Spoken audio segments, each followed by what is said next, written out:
O Oz é um psicopata desde criança? Ele matou os irmãos de propósito ou não? Você percebeu a referência da moeda do metrô, da carruagem dourada, do guarda-chuva, do ano que os irmãos morreram? Todas as referências com Batman e qual a semelhança entre a Sofia e o Coringa? E a Corte das Corujas? Eu vou te provar com esse vídeo que essa série não citou nada até agora que não foi bem amarrado. Vamos lá.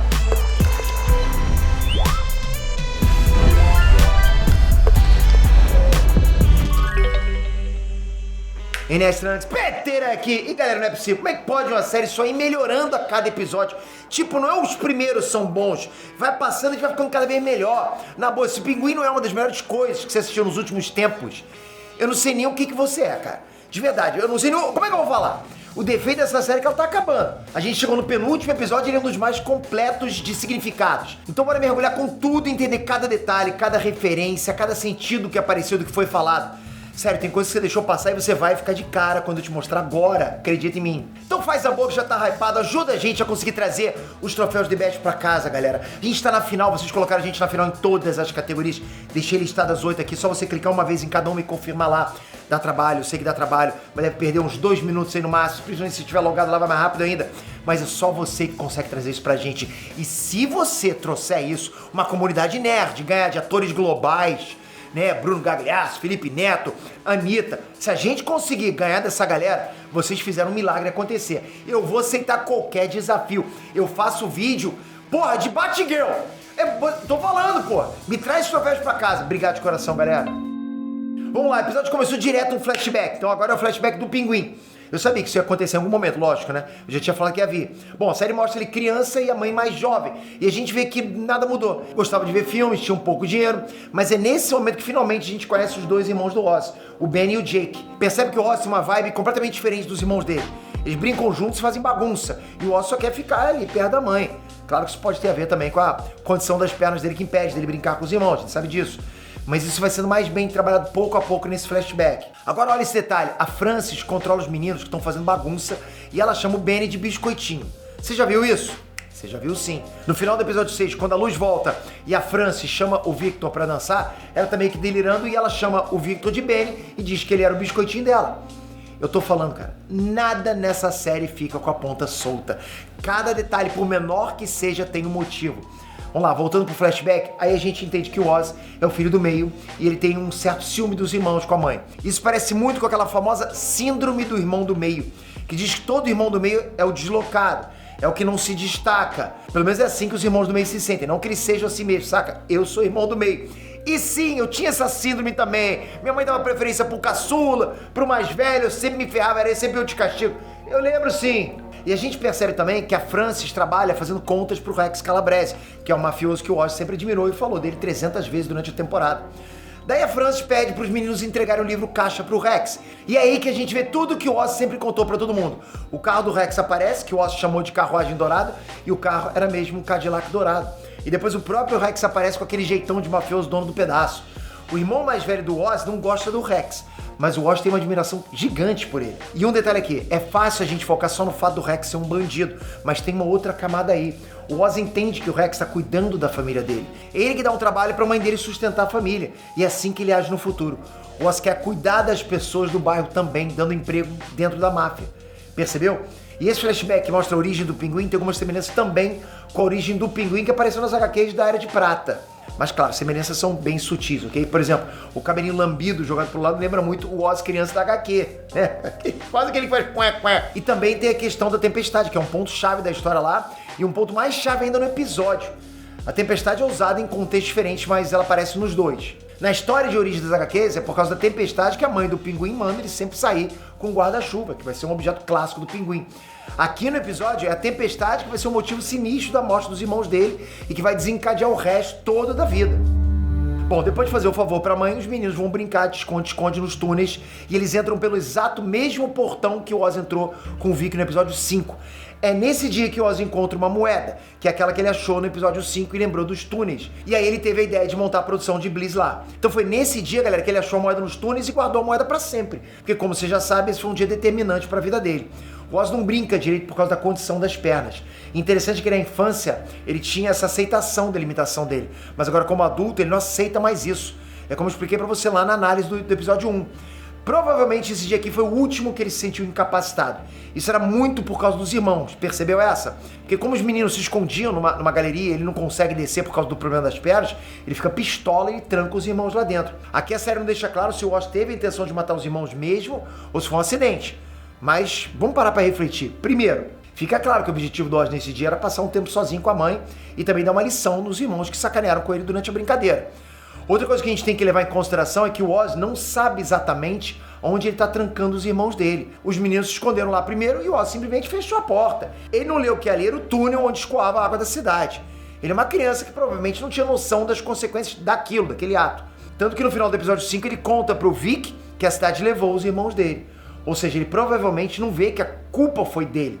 Então para ele foi uma fatalidade. Mas não quer dizer que o Oz está totalmente inocente. A série não tem esse perfil de passar a mão na cabeça dos bandidos. Isso é bacana, ponto pra série. O Oz, galera, mesmo sendo uma criança, ele fez sim uma coisa ruim. Ele só pensou nele. Sabe, no momento que ele ia ter com a mãe e não teve senso de responsabilidade nenhum com os irmãos lá, ele só estava pensando nele. Esse flashback todo demonstra que desde sempre o Oz já era pegado na mãe dele. Se você assistir de novo, você vai ver que os dois irmãos estavam brincando juntos enquanto ele ficava ali na sala com a mãe. Ele fez planos para passar a noite só ele e ela. Ele não incluiu os irmãos no plano de ver o filme, né? Então aquela dependência emocional que o Oz tem com a Frances, né, que a gente já discutiu aqui, isso vem desde pequeno e desde antes da morte dos irmãos. O Oz volta sozinho para casa e diz que os irmãos estavam no cinema assistindo Beetlejuice. E olha que legal, esse filme estreou no cinema em 1988. Então é nesse ano que essa história do Oz está acontecendo. Bacana demais, né? Então assim, na cronologia desse universo, o Batman ainda nem nasceu. Faltam uns 4 anos. Essa é maneira demais, né? E se você juntar essa informação com o fato do Rex Calabrese ser um mafioso aí, já dá pra ter um panorama de que a cidade de Gotham já tá meio que dominada pela criminalidade desde aquela época. Isso também sustenta o cenário para um drama familiar que a família Wayne daqui a uns anos vai passar. E outra coisa aqui, galera, que eles podiam ter citado qualquer filme que estreou em 1988, mas logo Beetlejuice, isso pode ser uma autorreferência, né? Porque o Beetlejuice foi interpretado pelo Michael Keaton. E esse filme foi dirigido pelo Tim Burton. E o Michael Keaton também já interpretou o Batman e o Tim Burton dirigiu o mesmo filme, o Batman de 89. Cara, essa eu achei genial, galera. E ainda nesse começo de episódio, na infância do Oz, a mãe dele já expressava a vontade de morar em um lugar melhor. E esse é o primeiro passo para intensificar esse sonho lá na frente. Tudo parece tranquilo de noite e os dois assistem um filme antigo juntos, né? Mas a chuva não passa. A série faz questão de mostrar um pote na janela cheio de água para lembrar, né? Para lembrar a gente da galera lá embaixo enchendo de água também. E percebe? Só a gente fica desesperado. O Oz não. E a mãe que não sabe de nada, menos ainda. Então é agonizante saber que os meninos estão presos lá. Enquanto isso, o Oz está de boa, vendo tudo que ele queria. E a última imagem antes da abertura e mostrando o túnel em silêncio, os meninos não estão mais gritando nessa hora. Isso é o melhor da série. Ela não precisa explicar nada, ok? Ela nem se dá o trabalho de mostrar. O que ela quer é que a gente se dê conta sozinhos que os meninos morreram. E isso, eu acho que é muito perturbador, até mais do que ver. Aí tem mais detalhes legais aqui, ok? O filme que o Oz e a mãe dele assistem é o Top Hat, de 1935. No Brasil esse filme se chama O Picolino. A cena que eles assistem é justamente de homens vestindo smoking cartola. E esse é o figurino clássico que o Pinguim vai usar nas HQs, nos desenhos, nos filmes, tudo mais. Smoking cartola. Tá aí a origem do visual clássico do Pinguim. Os filmes antigos que a mãe dele gostava. Percebeu a sutileza? Tipo, a série não disse que foi assim, mas a gente tem que pescar. E tem mais. O Picolino é um filme musical. Isso explica porque que eles sempre ouvem música e dançam. Mesmo depois de tantos anos. É uma coisa que o Oz e a Frances gostam de fazer juntos. Por isso eles assistem filmes assim. Por isso que eles saem pra dançar juntos, né? Como a gente vê mais pra frente. E na velhice da Frances, o Oz continua fazendo isso também. Põe música e pega ela pra dançar. É um lance só deles, desde essa época de infância. Cara, genial. O importante desse flashback, galera, é entender que tudo que aconteceu na infância moldou o Oz pra sempre. Tudo que apareceu ali nas cenas do passado refletem hoje no que o Oz vive. O apego com a mãe, a influência do Rex Calabrese, a vontade de crescer no crime, dar uma vida melhor pra Frances, né? O compromisso de compensar a tristeza da mãe dele com a morte dos irmãos. Tá tudo aí nesse flashback. Até o fato do Oz ser brega como um gangster dos anos 80 tá explicado aí. Surreal o nível de amarração dos detalhes, cara. Surreal. Depois da vinheta, a série volta pro presente com o Oz chegando em casa feliz, né, com as luzes acesas. Ele vê a porta entreaberta e já saca que tem coisa errada. Tem coisas caídas, tem sinal de luta. Até que ele acha o Victor desacordado com a cabeça sangrando. Agora olha esse detalhe. A última cena do episódio 6 foi Sofia na porta da casa do Oz com o pé de cabra na mão. Com os sinais de luta na casa e a cabeça do Vic sangrando, pô, fica lógico. Fica fica evidente que a Sofia acertou ele com o pé de cabra. Aí se você tá acompanhando todas as análises dessa série aqui no canal, você vai lembrar que o Vic traz algumas referências do Jason Todd. O Jason Todd conheceu o Batman roubando as rodas de um carro nas ruas de Gotham. Isso tá na HQ Batman The New Adventures 804. Lembra? Falei pra vocês. Então assim, o Vic ele seria um espelhamento. Se o Batman tem o Robin, o Pinguim tem o Victor. E bom, nas HQs o Jason Todd também apanhou do Coringa com o pé de cabra. Ele foi amarrado, torturado. E se você reparar bem, aqui na série também tem sinais disso. Quando o Oz encontra o Vic, tem uma cadeira caída e uma corda jogada no chão. O que lógico indica que o Vic também foi amarrado na cadeira e torturado. E se o que aconteceu com o Vic foi a mesma coisa que aconteceu com o Jason Todd, nessa analogia a Sofia acabou igualzinho o Coringa fez. O Vic acordou e o Oz mandou ele arrumar uns capangas. E é nessa hora que o Sal chega na casa e bate no Oz com um taco de golfe do próprio Oz. Galera, isso demonstra que tudo aí é muito pessoal. Porque pensa só, o Salvatore guardou o taco que ele achou na casa do Oz pra ele usar nesse momento. Era pra bater no Oz com algo do próprio Oz. É pra ferir ele com algo que ele gosta. Assim como o Oz fez com ele. A Sofia começa esse episódio super pleno, mas esse é o ponto de partida pra descida na montanha-russa emocional que ela vai passar. E é exatamente assim, cara. Ela começa a conversar com a Frances e as duas ficam se ameaçando. E o mais legal é que a Frances não se dobra. Ela enfrenta a Sofia na lábia. Aliás, ela fala que vai dançar no túmulo da Sofia igual a Ginger Rogers. Sabe quem é essa? É a protagonista do filme O Picolino. Aquele mesmo filme que a Frances e o Oz assistiram juntos no começo do episódio. Isso mostra o quanto aquela noite foi marcante para a vida do Oz, mas também marcante para a vida da Frances. Bom, daí a Sofia diz que a Frances era responsável pelo Oz ter virado um monstro. Pode parecer uma provocação boba, mas se você for mais fundo nessa análise, tudo nesse universo aqui do Batman gira em torno do passado entre pais e filhos. Porque é a partir do trauma com os pais que o Bruce Wayne vai virar um justiceiro. É com a dependência da mãe que o Oz vai querer ser um gangster. É por causa da maldade do pai que a Sofia vai virar uma mafiosa assassina. Então tudo parte do mesmo fenômeno. Como a figura dos pais vai interferir diretamente no que os filhos vão virar. Cara, também é genial isso. Daí no meio do embate com a Sofia, a Frances fica nervosa e a demência fica mais forte. Nessa hora a Frances fica meio atordoada e fala dos filhos dela na chuva. Como se ela estivesse naquele momento. E aqui ela cita a preocupação com o guarda-chuva. Isso volta a fazer um link com a HQ que eu citei, né, agora há pouco tempo. Porque lá na HQ a mãe fala do guarda-chuva pro Oz. Aqui ela tem a mesma preocupação com o guarda-chuva durante a tempestade, mas dessa vez com os outros dois filhos. Aqui a Sofia até parece que ficou um pouco sentida. E se você for ver nos últimos acontecimentos da série, a Sofia é capaz de sentir um pouco de empatia. Ela tem um pouco disso. Ela poupou a namorada do Oz. Ela não machucou a Frances. E mesmo com a Frances batendo nela, ela não revidou e impediu o capanga de fazer qualquer coisa contra a Frances. Mas assim, a Sofia também é flor que se cheira, né? E ela vê a loucura da Frances como uma oportunidade. A Sofia tem dois desafios nesse episódio. Um é a filha da prima dela, a Dia, que tá no orfanato e pode entregar alguma coisa pra polícia. O outro é a Frances. Então ela pede pro Dr. Rush pra analisar a Frances e quem sabe ela pode até conseguir alguma informação mais profunda sobre o Oz, a vida dele, enfim. Lá na frente a gente vai ver que o Dr. Rush vai usar de novo aquela luz vermelha durante a terapia. A gente já viu ele usando esse aparelho com a Sofia e agora de novo com a Frances. Pra quem não entendeu, okay? Essa luz vermelha fica dançando de um lado pro outro, como se fosse aquele clichê da hipnose, entende? Quando o cara pega um relógio de bolso e balança pra um lado e pro outro, né? Pra pessoa viajar nas memórias ou obedecer comandos, entende? E tipo, isso aparece em tudo na cultura pop, até nos desenhos animados, o tempo todo, né? Perna longa e hipnotizando patolino, é sempre assim. Então aqui essa luz estaria fazendo a mesma coisa. Isso é pra mostrar que o Dr. Rush tem os meios de deixar a pessoa mentalmente vulnerável, passiva, aberta para as intervenções dele. Então ele pode manipular pensamentos ou induzir a pessoa a contar coisas. Brabo demais, percebe? Percebe como ele manipula e faz o que ele quer com a pessoa? Aliás, enquanto a Sofia conversa com o Dr. Rush, a chaleira no fogão começa a ferver, pô, e o barulho fica insuportável. E é pra ser incômodo mesmo. Esse som não é à toa.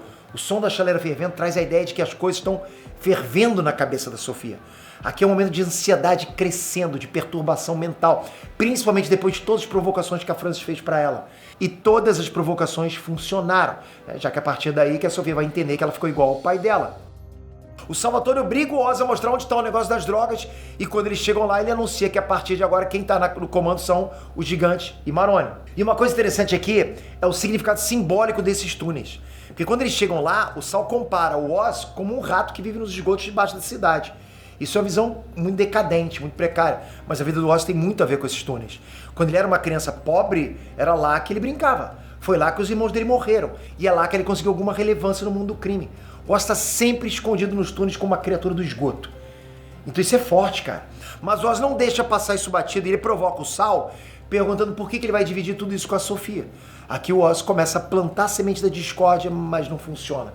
Aí começa uma guerra psicológica, né? Enquanto o Sal contou pro Oz quando ele ia morrer, pra tocar o terror mesmo, o Oz foi bem na ferida do Salvatore. Ele começou a descrever o cheiro da mulher e do filho dele incendiando. Você tem noção do tanto que isso é perverso como médico psicológico? Da imagem deles queimando, pô, isso até o próprio Salvatore já deve ter imaginado. Agora, escrever o cheiro dói mais ainda, cara. É um lance de dar uma camada a mais de sofrimento, ainda por cima desumanizar as vítimas. Porque cheiro de carne queimando, galera, é uma coisa que a nossa experiência relaciona a animais, a comida, não com gente. Isso provoca muito Sal até ele se descontrolar. E é isso que o Oz quer. O Sal começa a atacar fogo no Oz, que seria uma vingança tipo olho por olho, dente por dente, né? Mas toda semana eu falo, o Oz tá sempre 2 passos à frente. Mesmo quando a gente acha que ele tá na pior. Ele tá sempre na frente, não importa. Aliás, até a mãe do Oz usa essa mesma expressão, né? Quando ela fala dele pra Sofia.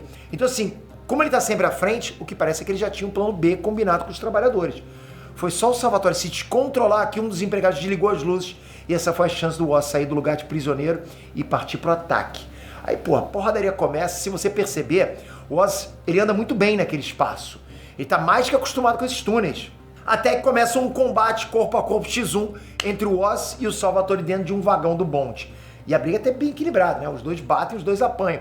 Até que o Sal começa a passar mal, né? Até rimou. Ele tem um mal súbito e morre. Pelo gesto que o personagem fez, provavelmente foi um ataque cardíaco. Nota aí, ok? Ele segura o braço esquerdo lá. Esse é um dos sintomas do infarto, né? Que além de doer forte pra caramba no peito, tem também uma dor forte no braço esquerdo, né? Por causa do coração. E olha como a reação do Pinguim é controversa. Porque durante a briga ele mataria o Salvatore de boas.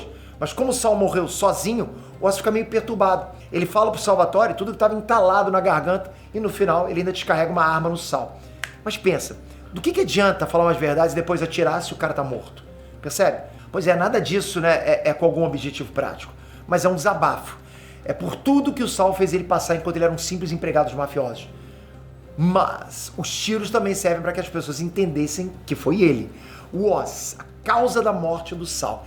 Ele queria mesmo ser o responsável pela morte do Salvatore e ele não abriu mão disso. Se o Sal morreu sozinho, não tem problema. Ele criou uma fique ali como se ele tivesse abatido o Sal. Percebe? As pessoas vão pensar isso.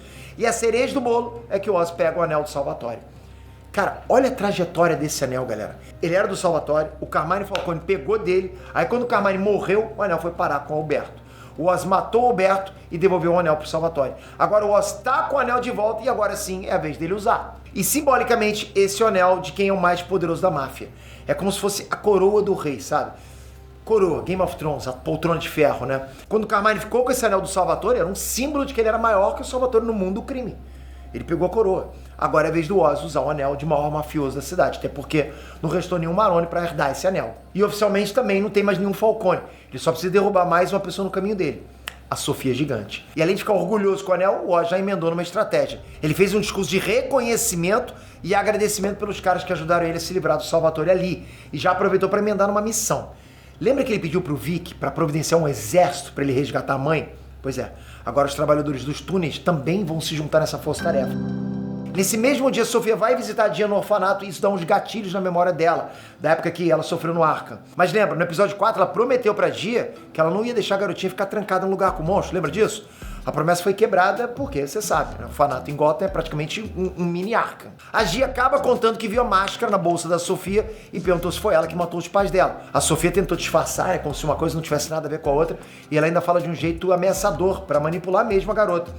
O plano vai indo bem até que ela vê marcas no braço da Gia. São cicatrizes bem parecidas com as que a Sofia tem. Isso bateu forte nela. Imagina, se a Sofia é toda traumatizada porque passou por tudo aquilo na internação, imagina então uma criança passando por coisas parecidas. A Sofia chega a suspeitar que a própria Gia estava se cortando. E ela se identifica muito com isso, até porque ela também machucava ela mesma, ela se machucava. Por isso que ela tem essas marcas no pescoço. Daí a Sofia manda real pra garotinha dizendo que a família era ruim e que o fato deles terem morrido era melhor pra ela. A Sofia se fez durona, mas ela saiu dali totalmente abalada. Aí doeu real nela, ok? Mas sabe por que doeu tanto? Isso foi sendo construído. No começo desse episódio, a França deu uma surra de realidade na Sofia, mostrando que não adiantava ela trocar de nome. Ela ainda estava repetindo os passos do pai, lembra? Agora com a Gia, ela acabou de tomar outra voadora, porque ela percebeu que ela fez mais uma coisa igual ao pai dela.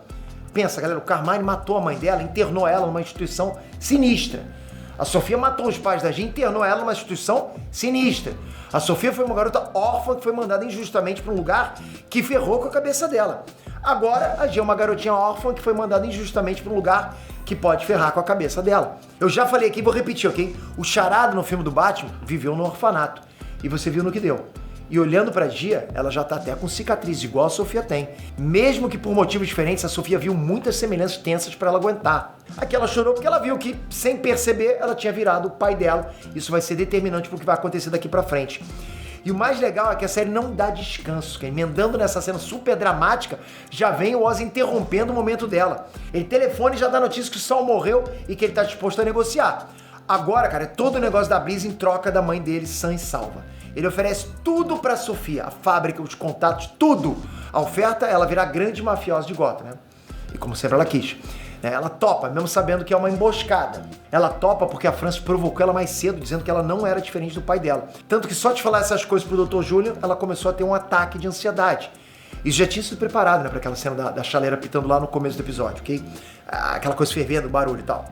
Nesse episódio, o Oz e a Sofia estão perturbados. Oz foi derrubado por algo que aconteceu, que foi o sequestro da mãe dele, né? Já a Sofia foi derrubada por uma coisa que ela ouviu. Nesse ponto, tanto o Oz quanto a Sofia, cara, estão ao mesmo tempo vulneráveis e tentando vencer o outro, sabe? Um ao outro.